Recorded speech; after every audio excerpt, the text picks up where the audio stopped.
Hi guys! Dumating na nga yung parcel na aking inaabangan. Grabe, nabudol ako dito. Balot na balot nga itong parcel natin at talagang masasabi natin na safe ito.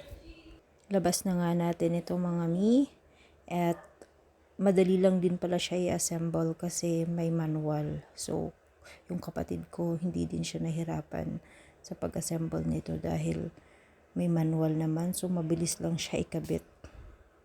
Madali lang pala talaga to i-assemble. Tingnan nyo naman at matatapos na yung kapatid ko. At tinutulungan na din siya ng aking anak. Anak na nai-excite na din siya kung ano to. Ayan. So, yan. Tapos na siya guys. Tingnan nyo naman ang ganda. Ang ganda ng ano niya. 5 layers pala to mga mi. At meron din pala siyang gulong. So, yan. So, eto na siya. Ang ganda niya mga mi. Pwede nyo siyang lalagyan ng, pwede to lalagyan ng mga damit ng mga bata or damit ninyo or toy storage. Kahit ano. So, ako napagdesisyonan ko na lalagyan ko to ng mga pagkain ng mga kids. Since wala kami lalagyan ng mga pagkain nila.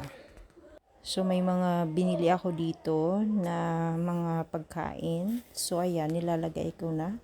Since wala pa ako mga organizer box, so, dyan ko muna nilagay. So, ang ganda niya. Ayan. Sa mga mami dyan na gusto magpabudol din, ilalagay ko ang link sa comment section. Ang kagandahan nito mga mi, dahil dustproof na siya, may takip siya, hindi siya basta-basta napapasok ng mga insekto, katulad ng langgam. So, yan, safe na safe yung mga pagkain nyo. Tsaka, maganda siya.